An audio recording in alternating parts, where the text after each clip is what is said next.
আজ সপ্তদশ পর্বে আমি গুরুদাদুর লীলার আরো কিছু দিক তুলে ধরার চেষ্টা করব।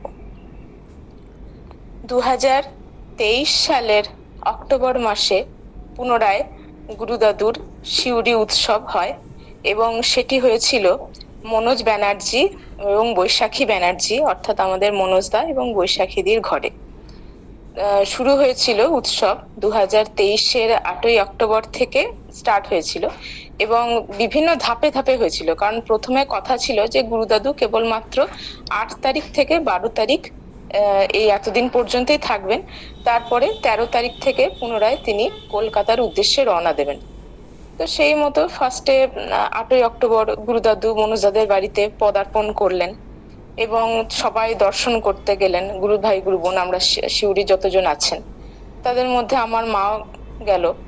আমি যেতে পারিনি, তার কারণ হচ্ছে সেই সময় আমার বিএড এর সেকেন্ড সেমিস্টারের ফাইনাল এক্সাম চলছিল। তো 9 তারিখ থেকে 12 তারিখ পর্যন্তই আমার পরীক্ষা ছিল। কাজেই 19 সালেও যখন গুরুদাদু এসেছিলেন, উৎসব হয়েছিল শিউরিতে শুভ্রা জেঠিমাদের ঘরে, তখনও আমার পরীক্ষা চলছিল মাস্টার্সের। আবার এখনো যখন মনোজদাদের বাড়িতে 23 সালে গুরুদাদু এলেন, তখনও আমার বিএড এর সেকেন্ড সেমিস্টারের ফাইনাল এক্সাম চলছিল।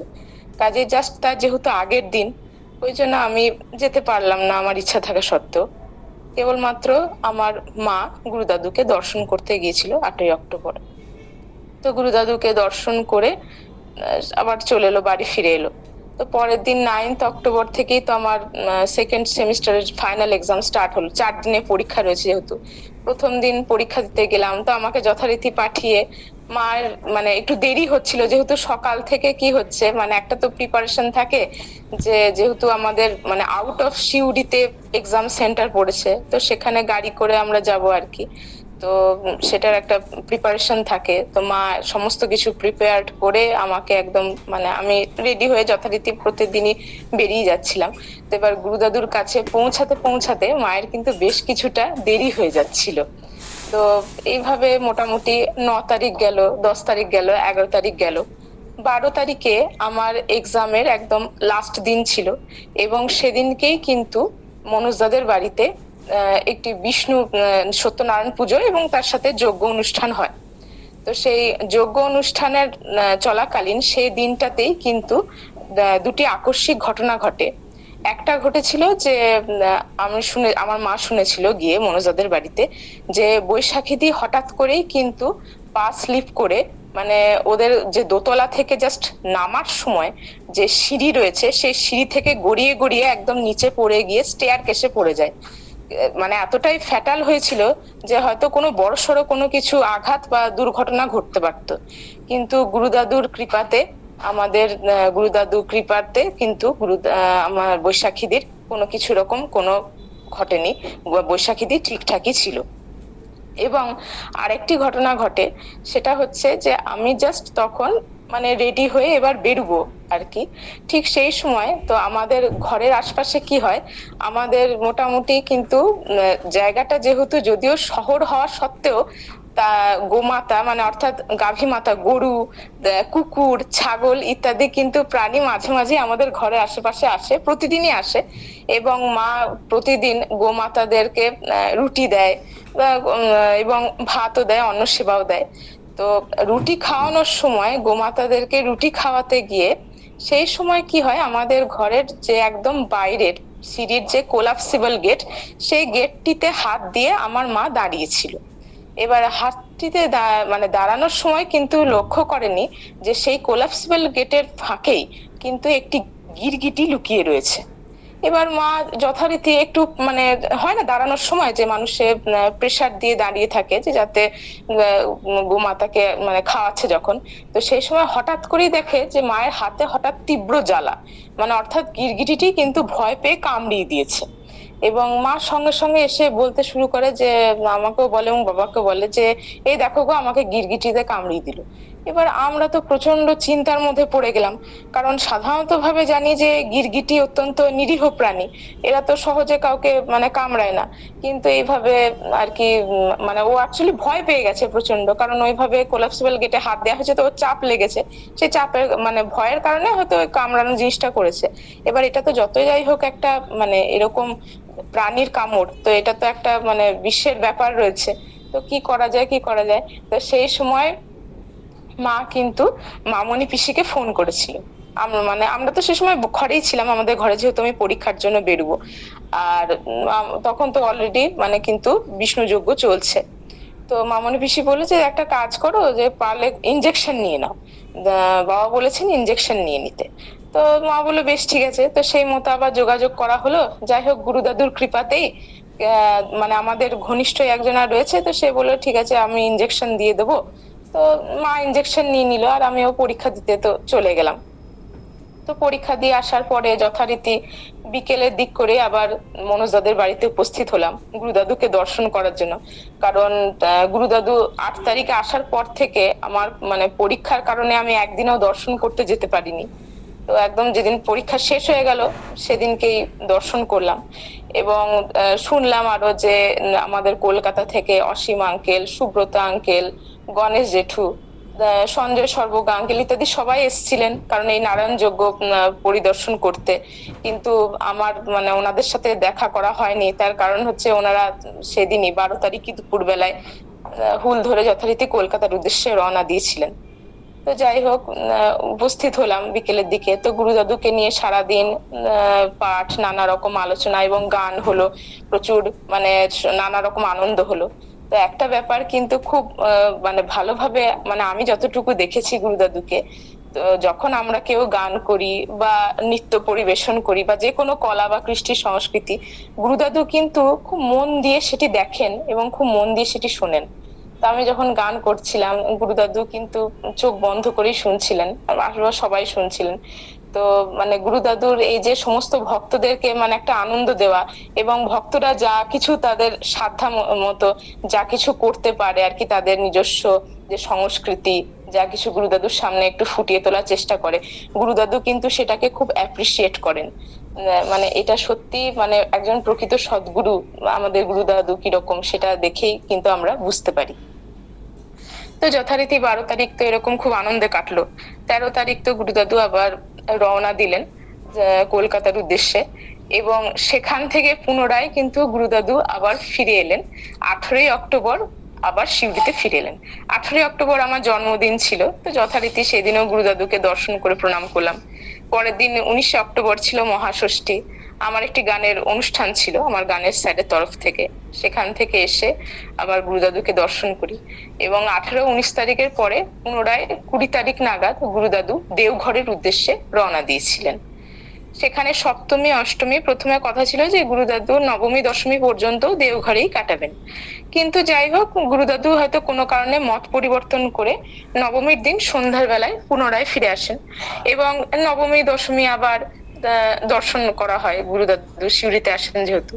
তো এই যে প্রতিনিয়ত দর্শন হচ্ছে, এবং আমার মায়ের কি হচ্ছে, প্রতিদিনই গুরুদাদুকে দর্শন করতে বেলা হয়ে যাচ্ছে, মা যাচ্ছে যে মনোজাদের বাড়িতে মোটামুটি 8টা সাড়ে 8টা বেজে যাচ্ছে সকালবেলা।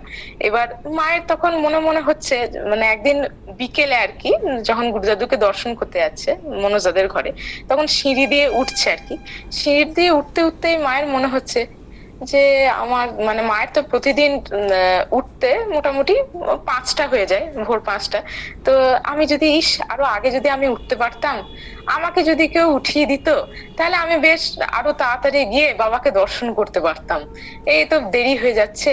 যে তখনই আমার মায়ের মনে মনে হচ্ছে যে বাবাকে নিশ্চয়ই মামুনিদি তুলে দেয়, মামুনি পিসি নিশ্চয়ই গুরুদাদুকে ঘুম থেকে প্রতিদিন উঠিয়ে দেন। ওটা মায়ের মনে হচ্ছে আর কি, যে যার জন্য দাদু প্রতিদিন 3টের সময় ওঠেন, এবং এত গুরুদাদুর সমগ্র দিনের যে কর্মকাণ্ড সেটা সাধিত হয়। এটা মা মনে মনে ভাবতে ভাবতে কিন্তু সিঁড়ি দিয়ে উপরে উঠছে। এবার আমাদের অন্তর্যামী গুরুদাদু তার তো মনে আর কি, তিনি তো মানে অলরেডি মানে বুঝতেই পেরে গেছেন, কারণ এবং তার অগোচরে তো কোনো কিছু নয়, সমস্ত কিছু তো তার নখদর্পণে, যে আমরা সন্তানরা আমাদের মনের সূক্ষ্মতম কোণায় যে আমরা কখন কি ভাবছি, মানে আমাদের মনে কখন কি মানে প্রতিফলিত হচ্ছে কি, মানে কোনো কিছুই, সমস্ত কিছুই কিন্তু গুরুদাদু অলক্ষ্যে কিন্তু আগেই থাকতেই জানতে পারছেন। কাজেই আমার মা যখন দোতলায় উঠলো এবং দোতলায় উঠে গুরুদাদুকে যখন প্রণাম করলো, তা করতেই গুরুদাদু কিন্তু নিজেই স্মিত হাস্যে বললেন, আমাকে কিন্তু ঘুম থেকে তোলার কেউ নেই, আমি কিন্তু নিজে নিজেই উঠি।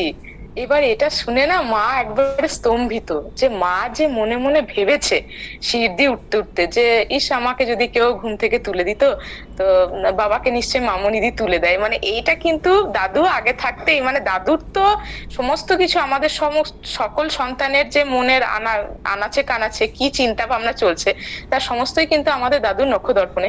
তো আমাদের অন্তর্যামী গুরুদাদু কিন্তু আগে থাকতেই সেটি বুঝতে পেরেছেন এবং তার জন্য মায়ের সাথে একটু সামান্য কৌতুক করলেন। তো মা প্রথমে একটু অবাক হয়ে গেল, দিয়ে পরে মাও হাসতে লাগলো। তো যাই হোক, তারপর থেকে কিন্তু গুরুদাদুর কৃপায় মা প্রতিদিন মোটামুটি ভোর 4টের মধ্যেই উঠে পড়ে, আর কোনো কোনো দিন তো আরো আগে 3:30-র সময় হলেও উঠে পড়ে। তো এটি ছিল একটি মধুর স্মৃতি।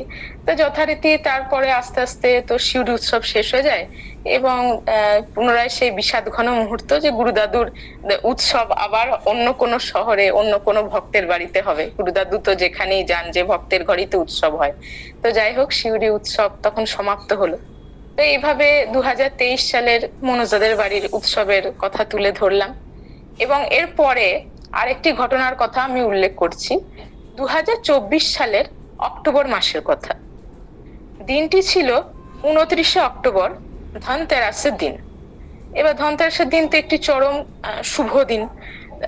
এবার সেখানে সেদিনকে যথারীতি কি হয়েছিল, এবং দ্বাদশীও সবে সবে ছেড়ে গেছিল, কাজেই মা ঠাকুরের জন্য কিন্তু ভোগ প্রসাদ মানে অর্থাৎ অন্ন করেছিল এবং তার সাথে সাথে শাকান্ন ইত্যাদি নানা রকম পাঁচমিশালি ভাজা সমস্ত কিছু ভোগ প্রসাদ নিবেদন করেছিল, এমনি ঘরের ঠাকুরকে, তার সাথে গুরুদাদুকেও। আমি যথারীতি সেই প্রসাদ গ্রহণ করলাম এবং ইতিমধ্যে আমাদের পাড়াতুতো জেঠিমারা, যেটা হয় কি তখন সদ্য সদ্য মানে মোটামুটি কিছুদিন আগেই পুজো পেরিয়েছে, তো বিজয়ার প্রণাম করতে যেতে হয়। তো জেঠিমা বলেছিল যে সৃজাকে পাঠিয়েও ঘরে। তো মা বললো যা, এরকম জেঠিমাদের ঘরে যা। তো আমি যথারীতি গেলাম, প্রণাম করলাম। তো এবার কি হয় যে মিষ্টান্ন সামান্য তো নাড়ু মিষ্টি তো সবকিছুই খেয়ে এলাম। এবার খেয়ে আসার পরে মা বললো যে আজকে তো মানে ধনতেরাসের দিন, একটা অত্যন্ত শুভ দিন। তো গুরুদাদুকে প্রণাম করি মা বলছে যে এবার তাহলে একটু আমি বাজারে বাইরে বেরোচ্ছি, দেখি যদি কিছু কেনাকাটি করি, আর তুই ততক্ষণে তাহলে স্নানটা সেরে নে, তাহলে তারপরে এসে একসাথে দুজনে মিলে আমরা দুপুরের সেবা করতে পারবো। বাবা তো অফিস চলে গেছে আগে সেবা গ্রহণ করে। তো আমি যে বললাম ঠিক আছে। তো মা যথারীতি তো বেরিয়ে গেল বাজারে, মার্কেটিং এর কিছু যদি টুকটাক কেনাকাটি হয়, আর আমিও স্নানে ঢুকলাম। স্নানে যখন ঢুকলাম, স্নান করার মোটামুটি তখন প্রায় 5-7 মিনিট মতো হয়েছে, হঠাৎ করেই দেখছি যে মুখে প্রচন্ড নোনতা ঠেকছে। আমি ভাবছি কি ব্যাপার, হয়তো কোনো কারণে জলটা খাওয়া কমও হয়েছিল সেদিনকে, হতে পারে, তো নোনতা ঠেকছে। কিন্তু তবুও মনে হচ্ছে যে প্রচন্ড, মানে এটা আর কি মুখ থেকে বার করতেই হবে। তো মুখ থেকে যখন বার করলাম, প্রথমে দেখছি যে আমার স্যালিভার মধ্যে কুচি কুচি রক্ত রয়েছে। ফার্স্টে কিছু বুঝতে পারছি না, আমি ভাবছি এটা কি করে হলো। আমি তো ভাবছি যে কে জানে মনের ভুল, চোখের ভুল, জল দিয়ে ধুয়ে ফেলে দিলাম। আবার স্নান করতে করতে কিছুক্ষণ পরেই দেখছি মুখটা আবার নোনতাতে ভর্তি হয়ে এলো। তারপর যখন ফেললাম, পুরো দেখছি একদম কাঁচা ব্লাড বেরোচ্ছে মুখ থেকে। তো আমি তো ভয়ে আতঙ্কে একবারে মানে থরথর করে যাকে বলে কেঁপে উঠলাম, কারণ নিজের চোখের সামনে এরকম ভাবে দেখছি। কোনো রকমের স্নান করে বেরিয়ে এলাম। স্নান করে বেরিয়ে আস্তে আস্তেই দেখছি আবার আমার মুখ ভর্তি হয়ে গেল। আবার বেসিনে ফেললাম, আবার সেই একই ওরকম টকটকে লাল রক্ত পুরো মুখ দিয়ে বেরোতে লাগলো। এবার আমার তো ভয়ে, মানে তখন কি বাবা অফিস চলে গেছে, মা রয়েছে বাইরে বাজারে। এবার আমি ফার্স্টে ভেবেছিলাম যে কাউকে কিছু বলবো না, চুপচাপই থাকবো, ওরা আপনার ঘুরে আসুক, মাও আপনার বাজার থেকে ঘুরে আসুক, পরে হয়তো বলবো। পরে কিন্তু আমার নিজের মনে নিজেরই ভয় হতে লাগলো, কারণ এরকম ঘটনা আমার জীবনে এর আগে কোনোদিনও ঘটেনি। কেন ঘটলো বুঝতে পারছি না। তা আমি ভয়ে মানে এক প্রকার কি হচ্ছে মানে থরথর করে কাঁপছি। আর গুরু দাদুর মানে ছবির সামনেই বলছি যে দাদু আজকে তো ধনতেরাসের দিন এবং আজকে ধন্বন্তরী দিবস, তো তোমার কৃপাতে দাদু আমি যেন সম্পূর্ণ সুস্থ হয়ে উঠি। আমার এটা কেন হলো আমি কিন্তু বুঝতে পারছি না। মানে আমি মানে কেঁপে অস্থির হয়ে যাচ্ছি এবং আমার কান্নাও পেয়ে গেছিল। তো যথারীতি আমি মাকে কিন্তু সঙ্গে সঙ্গে ফোন করলাম। তখন অলরেডি আবার আমার মুখ আবার রক্তের মানে ভর্তি হয়ে আসছে আর কি। তো মাকে আমি বলছি যে তুমি আসতে পারবে, তাড়াতাড়ি চলে এসো, আমার কিন্তু মানে মুখ দিয়ে এরকম ব্লাড বেরোচ্ছে, ব্লিডিং হচ্ছে। মা বলছে সে কি রে ব্যাপার। মা তখন মানে জাস্ট অর্ধেক রাস্তা গেছে টোটোতে করে, জ্যাম ছিল। তো টোটো ঘুরিয়ে আবার বাড়িতে ফিরে এসছে এবং মা বাবাকে অলরেডি ফোন করে দিয়েছিল তার আগে ফিরতে ফিরতেই, বাবাও কিন্তু অফিস থেকে তাড়াতাড়ি করে চলে এসছে। তো যথারীতি আমরা বুঝতে পারছি না যে কি হলো না হলো। এবার বাবা বাড়িতে পৌঁছানোর আগেই, মা একটু পরে পৌঁছালো যেহেতু জ্যাম ছিল, বাবা তার আগে আরো আগে চলে এসছে। তো বাবা বাড়িতে পৌঁছানোর আগে আরো একবার আমার মুখ ভর্তি হয়ে গেল এবং আমি তখন কাঁদছি প্রচন্ড, কাঁদতে কাঁদতেই বেসিনে পুনরায় ফেললাম। এবং সেই ব্লাডের সাথে দেখলাম, টকটকে লাল ব্লাডের সাথে দেখলাম একটা কিন্তু আঠালো পদার্থ বেরুলি। সেই আঠালো পদার্থ বেরিয়ে ধোয়ার পরেই ধুয়ে নিলাম, আবার ধুয়ে যাওয়ার পরেই কিন্তু দেখছি তারপরে গুরু দাদুর কৃপায় কিন্তু আর কিছু হয়নি, থেমে গেল সঙ্গে সঙ্গে। যদিও এটা কি কারণে হয়েছিল আমরা কিন্তু বুঝতে পারিনি। যথারীতি বাড়িতে ফিরে মাও চলে এলো, বাবাও চলে এলো। তো সেদিনকে ঠান্ডা ঠান্ডা জিনিস একটু খেলাম। তো আমাদের যাই হোক মানে মনটা খুবই খারাপ ছিল যে কোনোদিনও তো এরকম হয়নি, কেন হলো। তো ভালো করে যাই হোক মানে শান্তিতে মানে একটু অস্থির ভাবটা ছিল আমাদের। তো পরের দিনে আবার ইএনটি স্পেশালিস্ট ডক্টরকে দেখানো হলো। তো উনি বললেন যে এমনিতে তো সবই ঠিকঠাক আছে, উনি চেক আপ করলেন যে এমনি তো ভয়ের কিছু নেই, এটা তো সবকিছুই ঠিকঠাক রয়েছে, এর মধ্যে তো কোনো কিছু মানে দেখতে পাচ্ছি না, ঠিকই আছে তাহলে। এবং কোনো ওষুধও দেননি, আমাকে ওষুধ খেতেও হয়নি। তো গুরুদাদুর কৃপায় আমি বলতে চাইছি যে ধন্বন্তরী দিবসের দিন একটা অত্যন্ত পবিত্র দিন। তো এই দিনে গুরুদাদু এমন ভাবে কৃপা করলেন এবং ধন্বন্তরীর আশীর্বাদে এবং আপনাদের সকলের আশীর্বাদে তারপর থেকে কিন্তু আমার আর কোনোদিনও এরকম কিছু হয়নি এতদিন পর্যন্ত। তো আমি সম্পূর্ণ সুস্থ হয়ে উঠলাম। তো এই যে ঘটনাটা ঘটলো এবং নভেম্বর মাসে ছিল শিলিগুড়ি উৎসব। আর মায়েরও তখন কিন্তু কোমরের এবং পায়ের ব্যথাটা আবার বেড়েছিল, কারণ 2023-এর 5ই ডিসেম্বর থেকে মায়ের এই ব্যথা শুরু হয়। মাঝখানে 2024-এর এপ্রিল থেকে মা মোটামুটি সুস্থই হয়ে গেছিল। আবার দুর্গাপুজোর পরে কিন্তু এটা বাড়তে শুরু করে। তো নভেম্বরের শুরুর দিকেই বেড়ে গেছিল ব্যথাটা মোটামুটি। তো মা ভেবেছিল যে বোধহয় কি জানি যেতে পারবে কিনা।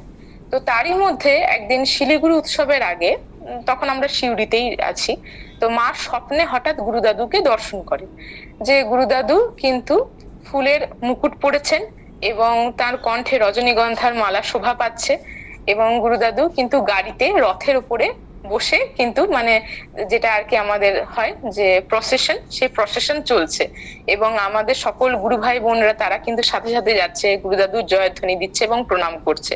তার সাথে সাথে আমার মাও প্রণাম করছে। তো এই স্বপ্ন, এত সুন্দর একটা দৈব স্বপ্ন মা দর্শন করলো।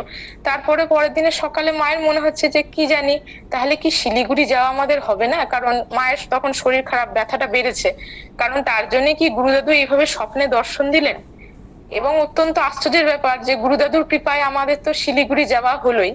এবং 9th নভেম্বর মানে 2024-এর 9th নভেম্বর যখন গুরুদাদুকে নিয়ে প্রসেশন হয়, তখন সেই প্রসেশনে মা স্বপ্নে যেরকম ভাবে গুরুদাদুকে দেখেছিল, গুরুদাদু ঠিক কিন্তু ঠিক সেই রকম ভাবেই ফুলের মুকুট এবং তার কণ্ঠে রজনীগন্ধার মালা এবং সেইভাবেই গাড়ির উপরে রথে চেপে কিন্তু তার গুরুদাদুর প্রসেশন হলো। এবং আমরা সমস্ত গুরু ভাই গুরু বোনরা সকলে কিন্তু জয়ধ্বনি দিতে দিতে যাচ্ছিলেন। এবং আমাদের তো প্রসেশনে আমরা অংশগ্রহণ করতে পারিনি প্রথমে, কারণ মায়ের পায়ে প্রচন্ড ব্যথা ছিল, মানে অত হাঁটাচলা করতে পারবে না। পরের দিকে মোটামুটি যখন বেলা তখন প্রায় 9টা 9:30, প্রসেশন প্রায় শেষের মুখে, মানে প্রসেশনটা হয়ে আবার যেটা সেবক প্যালেস যেখানে আর কি গুরুদাদুর অনুষ্ঠানের জন্য সমস্ত কিছু আয়োজিত হয়েছিল, সেখানে আবার যখন পুনরায় প্রবেশ হচ্ছে, তখন কিন্তু পিছন থেকে আমরা গুরুদাদুকে ঠিক একদম স্বপ্নে যেরকম ভাবে সাজে আমার মা দেখেছে সেই রকম সাজেই দর্শন করলো। তো এটি তো গুরুদাদুরই কৃপা। গুরুদাদু কিন্তু প্রতি মুহূর্তেই বারে বারেই বুঝিয়ে দেন যে গুরুদাদু কি, গুরুদাদু একজন প্রকৃত সদ্গুরু, দিব্য মহাপুরুষ। কিন্তু আমরা মাঝে মাঝে কি আমাদের লৌকিক চক্ষুতে বা চর্ম চক্ষুতে গুরুদাদুকে ভাবি যে হয়তো আমাদের তো দাদু, আমাদের তো বাবা, মানে যেরকম শ্রীকৃষ্ণ মা যশোদাকে মানে লীলা করতেন আবার বাৎসল্য ভাবে কিন্তু পুনরায় ভুলিয়ে দিতেন, ঠিক সেরকম ভাবেই গুরুদাদু কিন্তু বাৎসল্য রসে আমাদেরকে মাঝে মাঝে ভুলিয়ে দেন, লীলা করেন আবার ভুলিয়ে দেন, আবার ভুলিয়ে দেন, আবার লীলা করেন। তো এইভাবেই চলতে থাকে। তো আজকে এই পর্যন্তই বললাম। এর পরের দিনে শিলিগুড়ি উৎসবের কথা আমি তুলে ধরবো। 2024 সালের শিলিগুড়ি উৎসব অত্যন্ত গুরুত্বপূর্ণ উৎসব আমার জীবনেও।